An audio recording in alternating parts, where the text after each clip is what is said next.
একটা সময় ছিল যখন আমার বয়স ছিল 7 থেকে 8 বছর, কিছু বুঝতাম। তখন আমাকে জিজ্ঞেস করা হয়তো যে তুমি বড় হয়ে কি হতে চাও। আমি বলতাম আমি বড় হয়ে পুলিশ হতে চাই। কারণ আমি না, শুধু আমি না, এটা সারা বাংলাদেশের মানুষ। ছোট ছোট বাচ্চাদেরকে আপনি যখন জিজ্ঞেস করবেন যে তুমি বড় হয়ে কি হতে চাও, অবশ্যই সে ছেলেটা প্রথমে বলবো পুলিশ অথবা সেনাবাহিনী অথবা কি মানে বাহিনী, বন্দুক হাতে থাকে, মানে পিস্তল হাতে থাকে, এই ধরনের একটা প্রফেশনকে প্রথমে ছোট ছোট বাচ্চারা চয়েস করে। সো এটা ছিল আমাদের জন্য একটা স্বপ্ন। ছোট থেকে বড় হওয়া পর্যন্ত আমাদের জন্য স্বপ্ন ছিল পুলিশ হওয়া, সেনাবাহিনী হওয়া। হ্যাঁ, এটা আমাদের জন্য স্বপ্ন ছিল।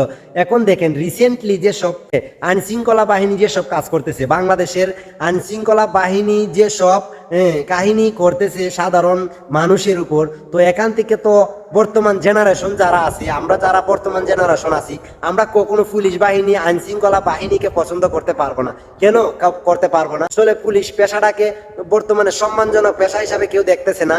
আর আমি কেন, সারা বাংলাদেশের মানুষ এখন বলবে যে তাদের সন্তানকে বড় হয়ে তুমি পুলিশ হবে না, বড় হয়ে তুমি হয়তোবা মুড়ি বিক্রি করে খাইবে, রিক্সা চালিয়ে খাইবে, তারপরও পুলিশ হওয়ার দরকার নাই। দেখেন অনেক পুলিশ বর্তমানে পদত্যাগ করতেছে। তার কারণ কি?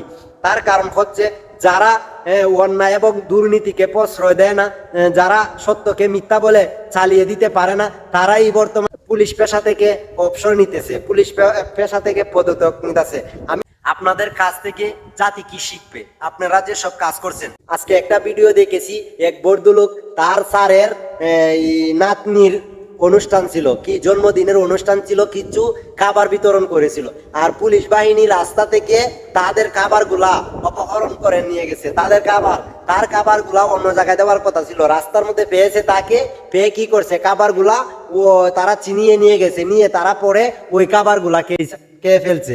সো আমি এইটাই বলবো যে দেখেন পুলিশ ভাইয়েরা, আপনারা হচ্ছে মানবতার সেবক, আপনারা জনগণের সেবা করা কথা ছিল। আজকে আপনারা যা করতেছেন, আপনাদেরকে কেন মানুষ সম্মান করে না? আপনাদেরকে কেন মানুষ ইজ্জত দেয় না? আপনাদেরকে কেন মানুষ উল্টু মার দেয়? যেখানে একটা পুলিশ 100 জন মানুষকে ঠেকেল দিতে পারে, আর এইখানের মধ্যে 100 জন পুলিশে 10 জন মানুষকে টেকেল দিতে পারে না। কারণ আপনাদের প্রতি এত ঘৃণা মানুষের জন্মাইছে, এত অসম্মান আপনাদেরকে করতেছে, কারণ আপনারা একটু বুঝতে পারেন না যে আমরা কোন দল সাপোর্ট করি, আমরা কোন দলকে ভালোবাসি, আমরা কোন দলের জন্য কাজ করতেছি।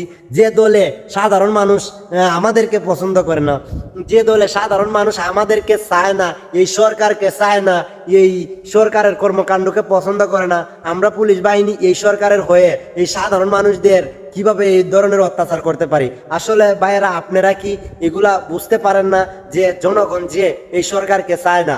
পুলিশকে মানুষ দু চোখে দেখতেই পারে না। এই পুলিশ ভাইয়েরা, আপনাদের প্রতি সম্মান রেখে বলতেছি, দেখেন অন্য দেশে আপনাদেরকে হিজড়া বলে, যে আপনারা কেমন মানুষ, কি পুলিশ, যে একটা পুলিশকে সাধারণ মানুষ এইভাবে অত্যাচার করে, সাধারণ মানুষ পুলিশের উপরে হাত তুলে, এই ধরনের মানে চাকরি আপনারা কেন করবেন?